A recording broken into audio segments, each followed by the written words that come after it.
Welcome back to the Men's Mysteries. Today I'm going to be interviewing Ryan Conklin about his work with men and around nature and working and integrating nature into the consciousness of men's work.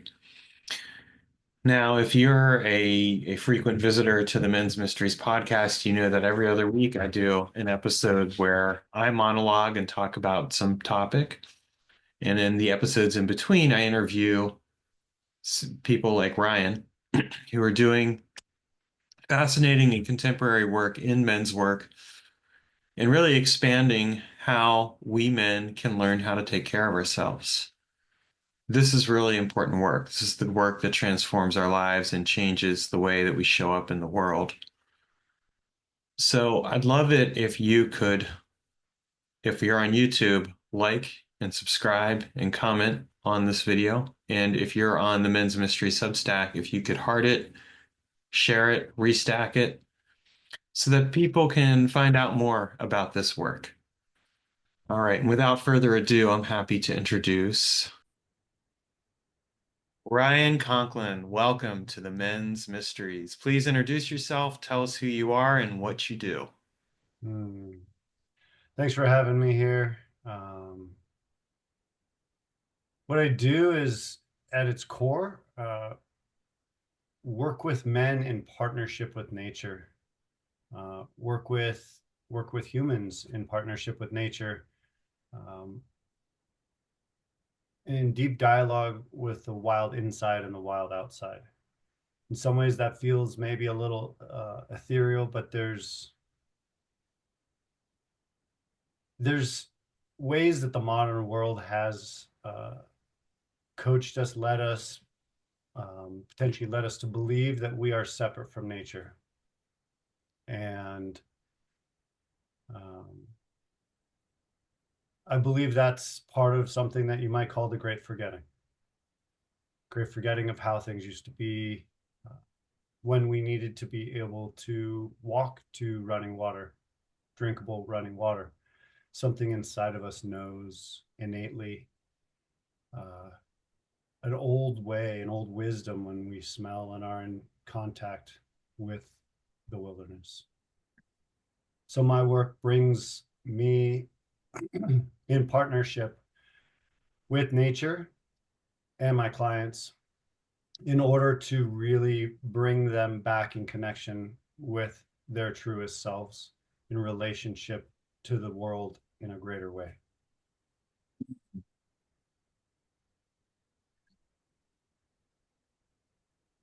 I love that. We're going to talk about that a lot more. Cool. Um, Now, I know you through Uncivilized, which is one of the men's movements that I associate with. Anyone who watches this knows that I'm involved with a number of different men's movements, and I find them all fascinating.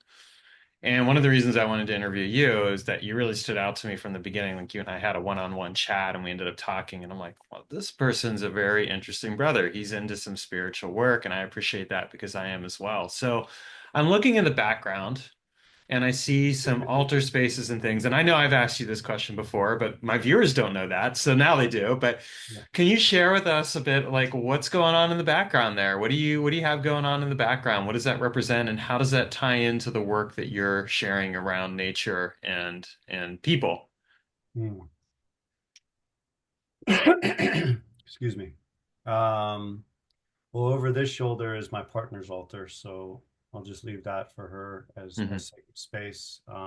She's okay that it's in the background, but um, this shelf was intended to be my background in general. It was meant to be curated. It's got some books and a few pictures. And what it's really turned into is somewhat of a vertical altar. A few years back, I had the opportunity to go to my parents' home in Florida as it was time to close it down and put it up for sale and to gather any items that I wanted to carry on and hold from their life, from our life together. And so as I came home in January 2023, so 2 years ago, some of those items spilled up onto the wall. Not too long after that, my dad went into hospice and some of them really came down. And so my altar is right below here.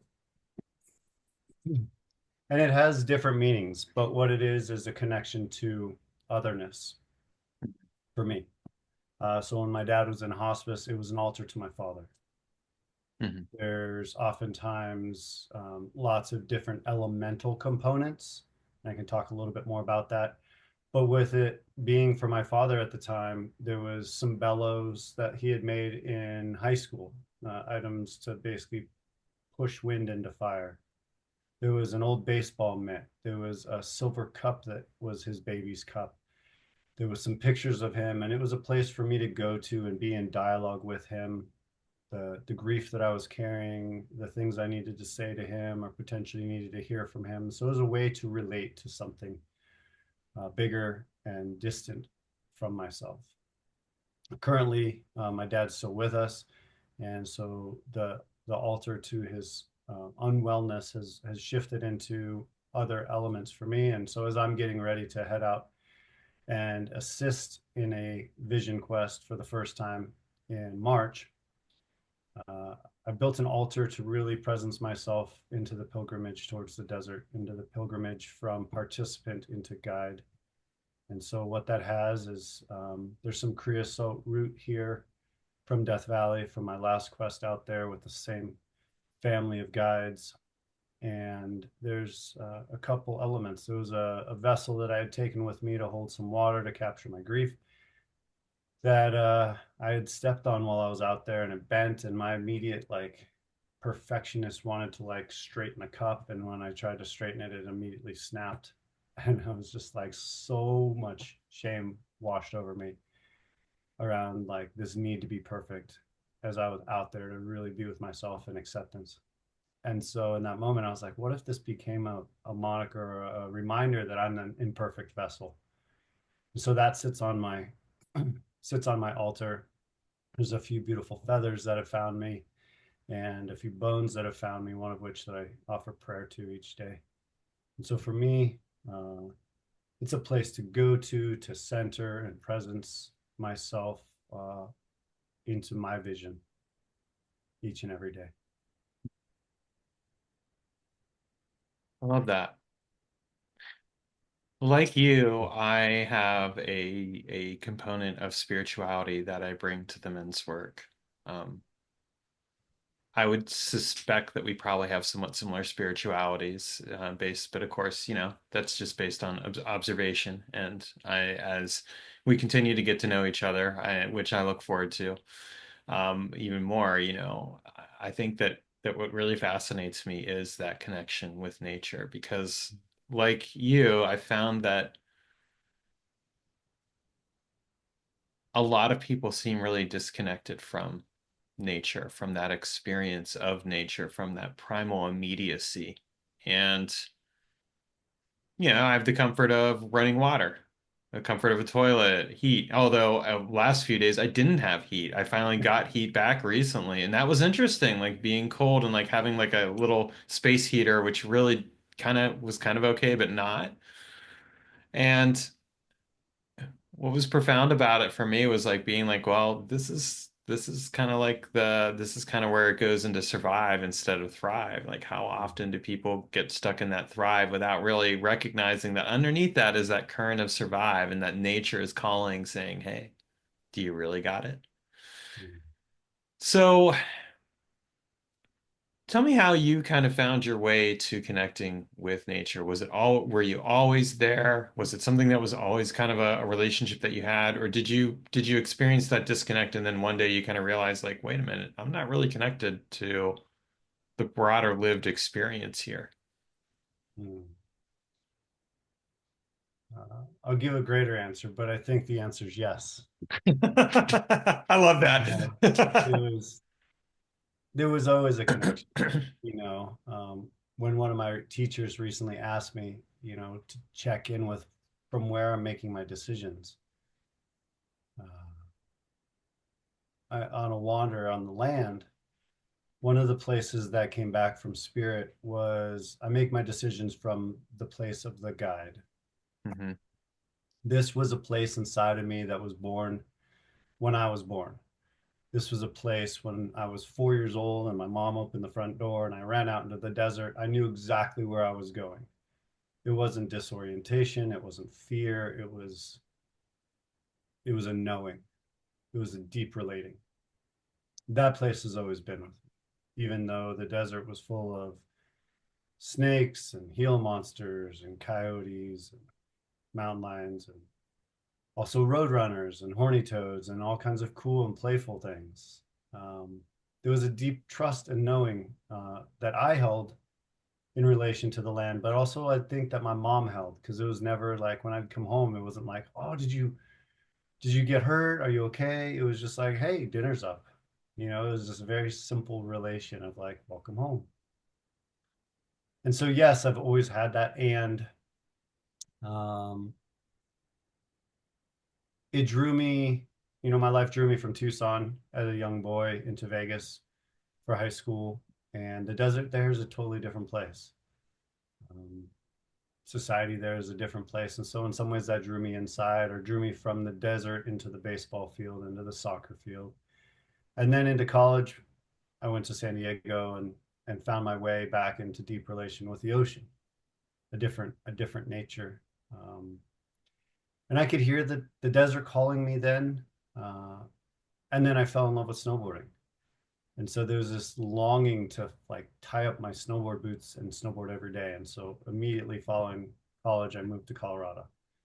So it was a getting to know the mountains again, and in that, smelling the pine sap, the evergreens, the scent of evergreen was something from childhood as well, from the ponderosa pines of the foothills of Tucson, and that was like your home.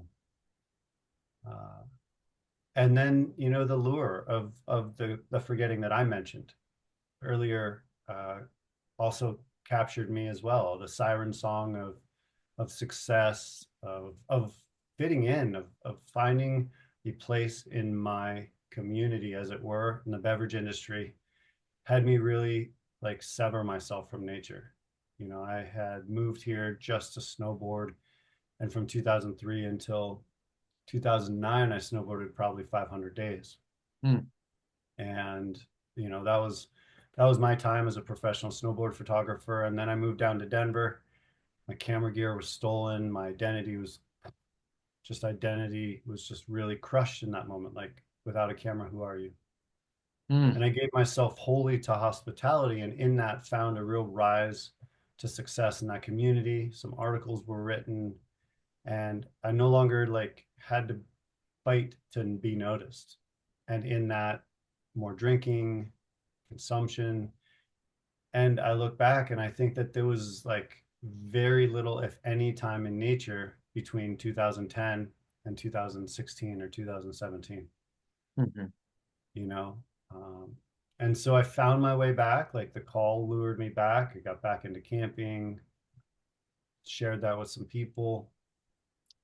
But it wasn't really uh, until some work within men's group, within the initiation, within the uncivilized, where we were invited to wrap up our week with them with a wander on the land, to hold a question as gently as possible and take it to the land and let the land answer back, potentially something important that we needed to hear, or maybe some clues, or maybe a different question altogether. And I had the opportunity to be a part of three of those. The first one was strange. It was new to me, and it felt special. The second one, I'd spent the whole week like ignoring my journal, and that last morning I started to kind of process my thoughts. And so on the land, I found myself really stuck in my head. So it took maybe, you know, an hour out of an hour and 10 minutes to really find my way back in connection with my body and in connection with the land. And then on the third walk, uh, which was April 2022 in Austin, very unfamiliar land to me. Uh, the question I took was, what comes next? And the message I got back was to guide Vision Quest, or that's what I thought. And I set off. I got a chance to sit with Cater Brown in North Carolina, with Rites of Passage Council, and receive Spirit Quest that way. And I immediately knew, like, it's not to guide these always, to not to not be the guide for others in this deep immersive way as a lifestyle, but really to be partner with nature, to be accessible to people. Because I find that there's oftentimes people that do this work are either heavily accessible and not so connected, or wildly connected and wholly inaccessible. So I really set to asking myself, what does it look like when you live with 6 toes in the spirit world and 4.5 toes in the physical world? So And that way, where's over and time, half a toe after that, like you got an extra half toe there. yeah, yeah. So for me, it was really like, how do you bridge? How do you be the how do you really embody the threshold?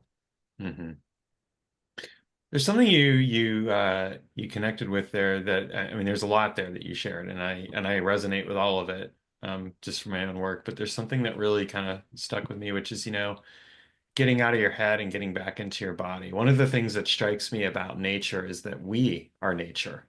Mm, And I see this false division, this dichotomy of, well, you're a human being, you're not really of nature. You're not an animal. But really, at the end of the day, I'm an animal. I have that animal essence. I have all the same needs that other animals have. The only difference is I can walk and talk and drive a car and do other things like that. And so I wonder if part of this also is that people get out of touch with the essential nature of their being and their body. mm. And then, and as a result, of course, get out of touch with the overarching nature because nature is very much an embodied experience. Yeah, it's a very interesting wonder that you have there. You know, part of me, I was talking with my partner just the other day, and she was tracking potentially when this might have happened. And she does some similar work, a little bit different. And she's reading about the Black Plague. hmm And in the late 12, I guess it would be the 13th century, 1200s, half of the population of Western Europe died within like 12 years. So, I'm not a historian, so if my numbers are off or the dates are off, but the idea behind it was, you know, at that point, I think a component of men or man or society trying to dominate or control the human experience started to come online when the fragility became so stark. When partnership is given up and we start looking at dominance and extraction hmm is really, I think, the difference. When I look at how people relate to their bodies in modern time, I feel like it's not far from how they relate to nature outside either. I don't see people in partnership with themselves. I don't see people trying to nurture their bodies or um, be in service or partnership with their bodies, but rather like dominate, control, and extract. And so it tracks for me that if we feel separate, then we're going to treat ourselves as separate. Yeah, that's definitely part of it. There's a lack of mutuality with nature and with ourselves. I mean, the way I liken it, and this is a topic that most people won't be comfortable with, but I'm going to go there anyway because I think Okay. it's comfortable. It's important. Is like when you go to bathroom, how many people flip on the light and the fan, and they basically are trying to ignore the smell that is emanating from their body, and Hmm. that smell has essential information. It's an indicator like how healthy you are, or if you're not healthy. You can tell a lot about a person from their smell and when they're defecating, Sure. if they're healthy or not. Because what they've put into their body that's coming out is, and that's an essential part of nature. Sure. And it's always strikes me as curious how people get really weird about that. And I've come to really embrace it over the years. It's been embrace the what I found is that the more I've embraced my body, the more nature calls to me, and the more I embrace nature, and the more that I make sure I get out there. Like today, I'd had two meetings, and as soon as I got done, I went out for a walk. I didn't sit down and continue working. I went out for a walk into the cold weather and felt the wind on my face, felt myself just kind of connect to the land, connect with my body and my being and my thoughts. And I'm like, this is what it means to really be present in myself. And I find it interesting then that like what I observe of other people, and I could be wrong, of course, there could be a projection, I'll own that. But what I observe is that there is just that separateness comes right down to even just like the experience of I don't want to smell myself. Mhm. I don't want to get in touch with the essentialness of myself. So like I don't wear deodorant, for example, because I feel like, and it's not that I, want to go out there and have people be like, oh, like he stinks or whatever. But I find that at the same time, there is this very real lived essence and experience in being in touch with my smell and how it connects me to my nature and as a result connects me to the nature around me. Mm. Super cool. Thanks for sharing that. Yeah. So, what practices would you recommend for somebody who perhaps needs to get back in touch with their body and as a result be able to get better in touch with nature or get in touch with nature and use that to get in touch with their body as an extension and an awareness of nature? Mm. Super, super cool question, and there's so many ways that it could be approached. I'll caution myself first about like giving advice because I do find some of it is contextual. Like, what's the level of comfort? Is there trauma there already? Do people have trauma in nature, allergies, safety? I've met some people who legitimately are like, I'm not taking my socks off in the house. Okay, there's different options or ideas that someone like that might receive versus someone who's like, yo, I'm comfortable. So, with all that being said, another piece that's really relational to my coaching is although we do look at what we're doing, and I heard a question there from you around like, what should we do? There's also elements around who we are being in what we are doing, Hmm. because that who we are being shows up in all parts of what we're doing. And so if we're going to land the same way that we go to the bank, it's going to be very transactional. I'm here. What have you got for me? So, a lot of it starts with like really uh, getting slow, getting still, if you will, just taking a pause and checking in is like, what calls me here? This is kind of a bigger question or bigger invitation, but invite people to look at how they're talking to themselves. Sometimes the questions are why questions. These oftentimes call people to defend themselves, explain something, rather than to like be in relation to curiosity. Hmm. So I invite it like, what calls me here, rather than why am I doing this? Hmm. What calls me here? And just start small. After my coaching calls, after the work that I do with people, if it happens to be in this space, I invite them to go outside, to take their socks and shoes off and just put their feet in the grass and take a few deep breaths. If it's not grass and it's snow or it's dirt, or even if it's stone, go and connect even proximally to society. You don't have to go far. I think that there's this belief that to connect with nature, you have to go into the old growth forest, you have to go into the deep desolate wilderness of the desert or to where other people aren't. But as you mentioned, we are nature. And even in cities, we're surrounded by nature. There's peregrine falcons up on tall side, tall skyscrapers. There's all kinds of trees. And so are you willing to be in connection with the nature that you have easy access to? So I know I'm not really answering your question, so I'll give you a handful of ideas. But you are in a way, and it's actually similar to some of the advice that I give people because again I've written a book called Walking with Nature Spirits, so um, this has definitely been a topic that has come up sometimes. Well, how do I connect with nature if I live like in an urban environment? well, nature is already around you. Like people do have this idea of I have to go out somewhere else. Like I have to go to a national park. I have to go out to the countryside. I have to go somewhere else to get in touch with nature. Yeah. And yet, like I live in a suburb. I have a yard.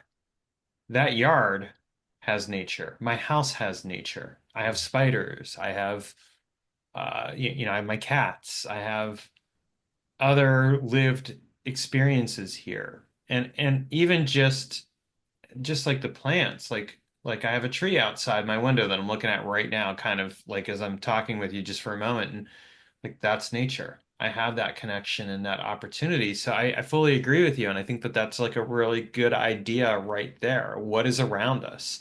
I see like in the background, you have a plant that's part of your vertical altar there. So that's another good example. Yeah. You know, and to make it real physical for the audience and for the conversation, there's probably 3 or 4 activities that you can do. Um, One is inspired by John Young or created by John Young, and it's considered the sit spot. You know, maybe calling it created by him is potentially taking it from ancient wisdom, but he's the one to bring it to consciousness in modern times of like, can you go and sit with the land and just be there and witness the land? You know, you find a spot that's free of modern distractions. So it could be your backyard, could be a spot in a park where people aren't going to come up to you, and just sit there for 30 minutes, listening, watching a couple of the sacred questions. What am I noticing? What is it telling me? You're embodying the witness. Another one is a wander, walk with no destination and hold a question gently. Another might be, like 360 sensory awareness, sending your hearing out the right side of your body and with it, your imagination, and then calling it back in, sending it out the left side of your body, front and back, up and down into the ground, and then all at once in the 360. Your hearing, your smell, your imagination. You start tapping into your senses and you start tapping into the animal.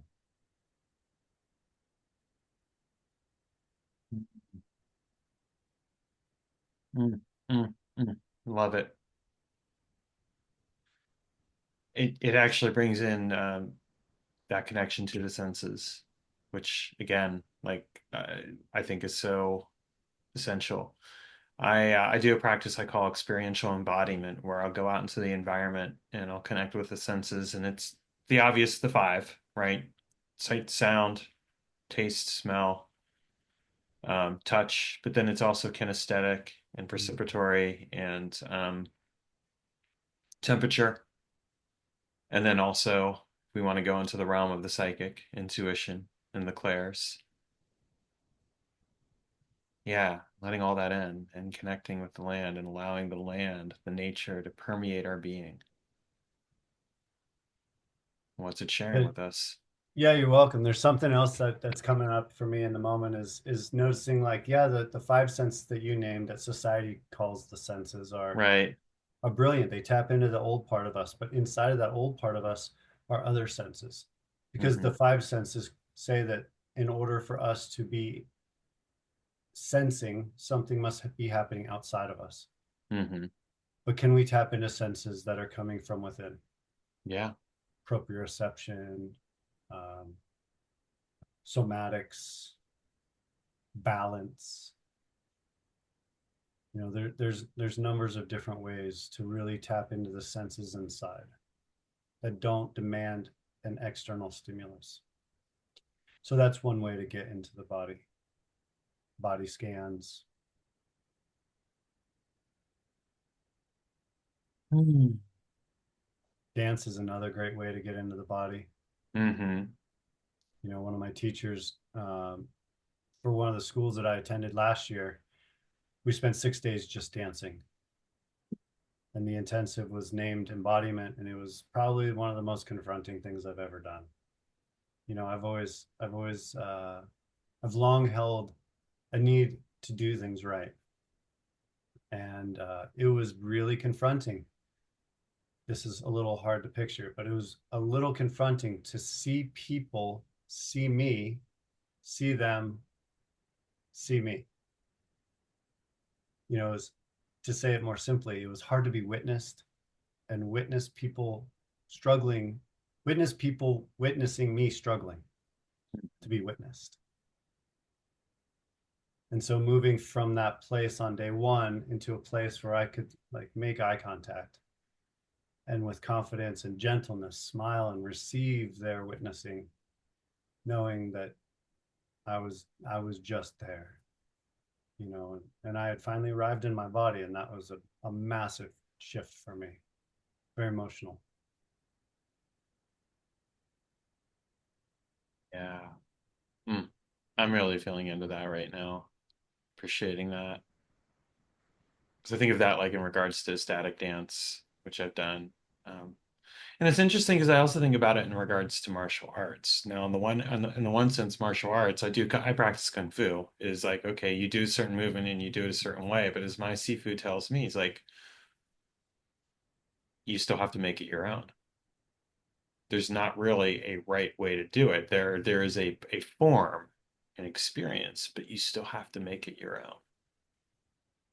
So those movements, even though I'm moving a specific way, there's still something about making it my own and not being married to the idea that there's an exact way to do it. And of course, I mean, what I find with martial arts is the more that I get into the experience, the more that I'm like, I'm not attached to a specific way of doing it so much as I'm attached to figuring out how it best fits me and my experience and how I can connect with the environment, with nature, with what's going on around me. And of course, using those practices if I have to defend and protect myself or somebody else, but also just being able to again be immersed in the environment because when I'm practicing my forms and I'm not necessarily quote unquote fighting someone, I'm just practicing for the sake of moving my body and experiencing it. Yeah, I feel that. Like that is just profound. And I appreciate your share with that. It's so powerful when we can allow ourselves to connect fully to that experience and not be attached to what is right, which I think in a real sense goes right back to that point of separation. Like when we're attached to what's right, we're separating ourselves out from the world and Yeah, from each other and ourselves. potentially from everything else. If we see the whole of experience as a pie, and what's right is 1 degree of that, then what we've separated from is the other 200 or 359 degrees. It's such a limiting experience to have to fit into that small sliver.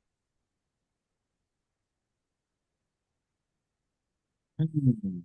So in your work with men, how does this show up in the way that you work with them? I mean, a lot of times when you think of men's coaching, we might be doing like a Zoom room like this or something like that, you know.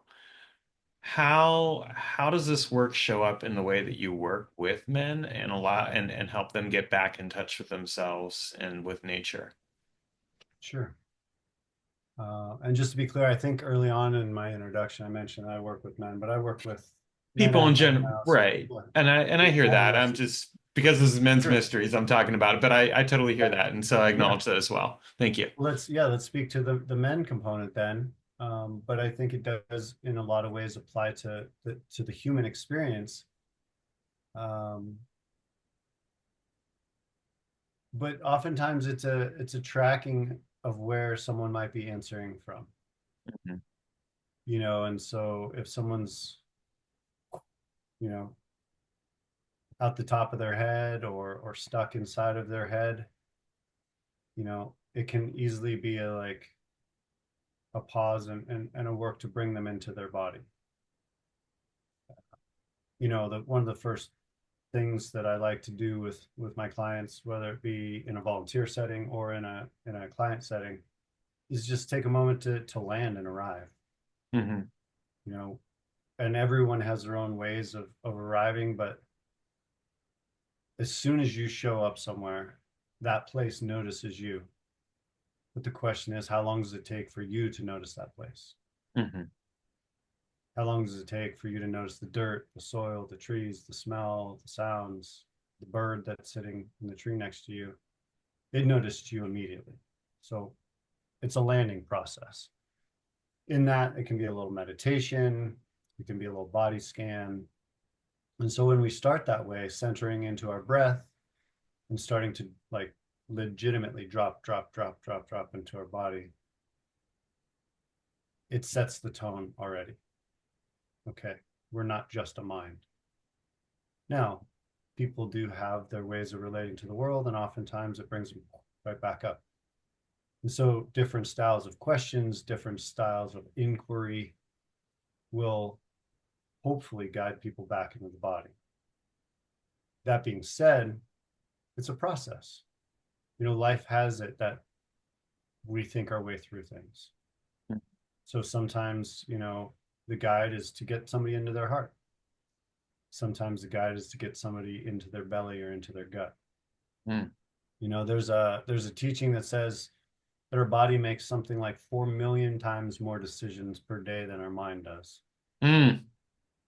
And so when we trust it, when we allow it to provide us with so much information, when we reconnect to that, we give ourselves access to a far greater experience.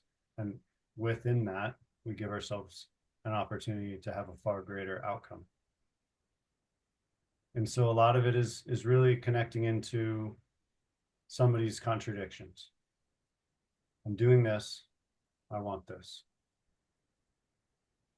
It's one of the most powerful places to find yourself, inside of a contradiction. A lot of people find shame there, but if you're willing to soften to that, you also find awareness. And right next to awareness is choicefulness. Yeah. Well, and it's that opportunity, like with that shame, to find what's underneath it, and then to change that pattern, to choose, like, how do I want to move forward with this? You talked right at the beginning, you were talking about your father and like the altar, and you talked about like the bellows and stuff. And one of the things you mentioned was kind of like wind and then stirring into fire, and it made me think a bit about elemental. So for people who aren't necessarily aware of it, when we talk about elements, what I'm talking about, at least in this case for myself, is, earth, air, fire, water, spirit. And of course, there's different versions. Like if I go and look at Taoist versions of the metal of its metal, wood, water, um, earth, and fire.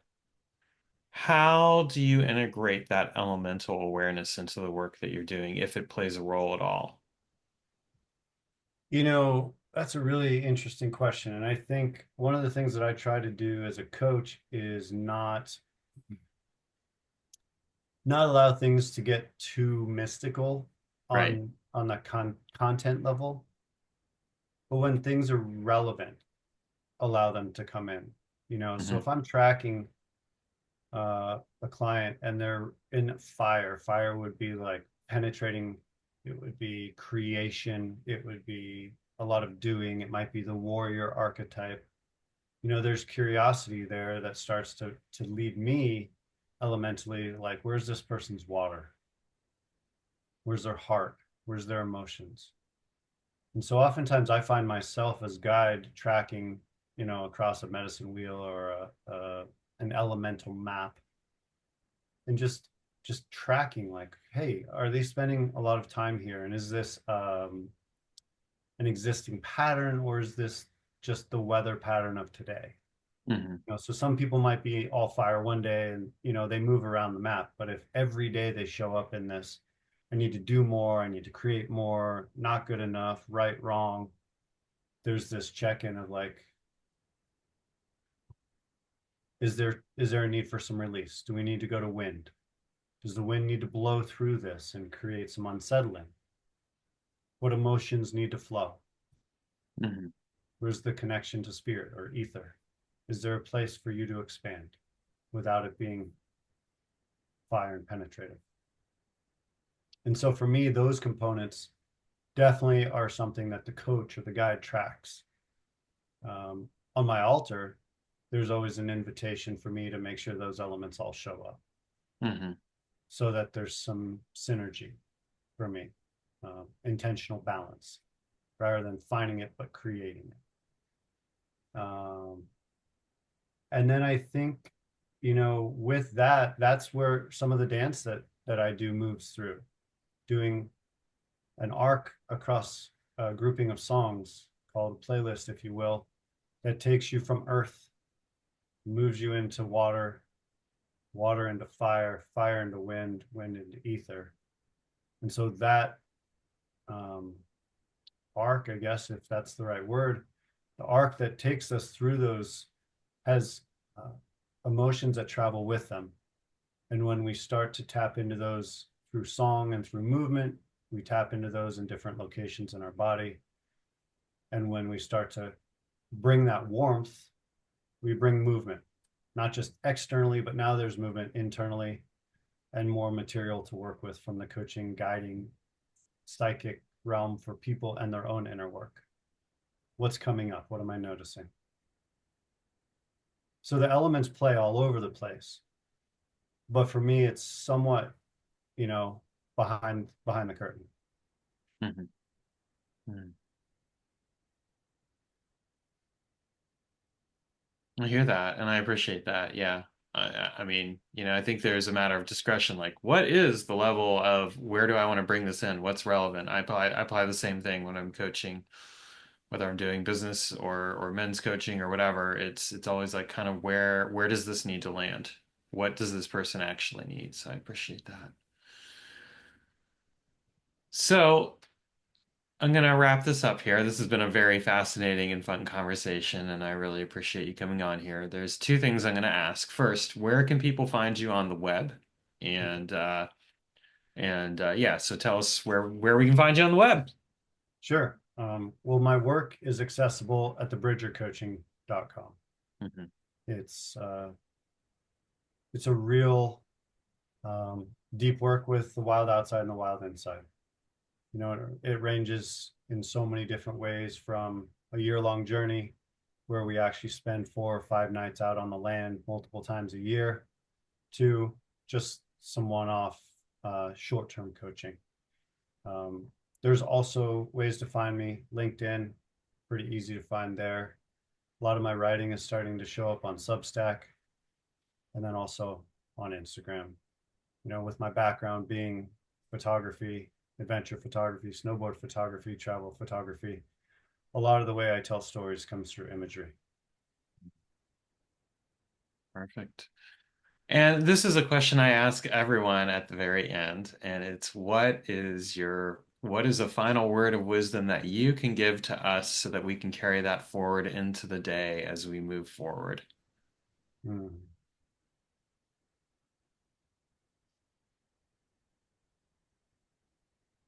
Yeah, if it had to be wisdom, it would be that curiosity is a synonym for love. Love that. Oh, I love that. Okay, I want to explore that a little bit with you. We have a little bit of time here. So, yeah, let's talk about that a little bit because I am insatiably curious. I love asking questions. So, tell me a little more about what that means for you and like how that curiosity shows up in your life. Mm. Well, from a very curious place, I'd love to turn this on you. Clearly, it touched you somewhere. So tell me what was touched. My heart.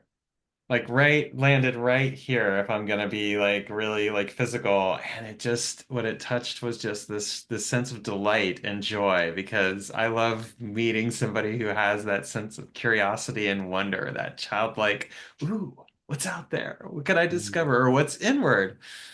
So for me, that really landed. Um, because I'm like I said, I love asking questions. I love exploring things. There's I'm I'm endlessly fascinated by the world around me and by people and by other things, and that's a huge part of what motivates me and is the purpose behind the work that I do. mm. Well, thanks for sharing. I think what motivates the share from my side is, whether it's looking at elements or archetypes, you know, for a while there was a lot of look towards Joseph Campbell's or Robert Bly's The King, the Warrior, Magician, and Lover. And there's this potential aspirational aspect of like, how do I get to an embodied king? Or how do I access the light side of one of the archetypes and get out of the shadow? And for me, the way I see it is that the walls are the magician and the warrior, and the roof is the king. But you can't build any of that until you have deep connection with the lover. The lover is one of the archetypes that is a archetype of being, where the other three are an archetype of doing. The lover is sensual, one who is with sense. And so curiosity brings us into that space. So whether it be in a disagreement with a coworker or partner, you bring curiosity, that person feels an element of connection. They feel an element of being seen or heard or met, their opinion or their perspective being honored or even celebrated. Curiosity allows us to separate from right and wrong. It leaves open the possibility. It separates from a necessary outcome. So for me, curiosity, when we can tap into that, I use it as a synonym for love, because in so many ways, when we call it in, it is salve for so much that is missing. Mm. Curiosity for self, curiosity for our inner young one, curiosity for the person who isn't leaning into understanding us. We offer them curiosity, and oftentimes they soften. Misunderstandings, you offer curiosity. Tell me more about your side. Oftentimes their defense softens. Curiosity around a new element, a new component. Oftentimes that thing's like, let me tell you all about this. And all of a sudden, there's a coming together. That's a perfect way to end this show.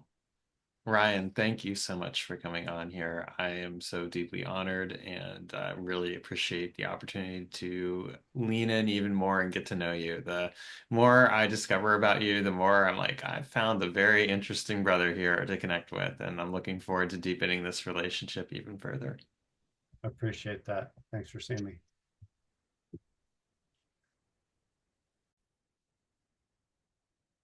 All right, that was Ryan Conklin.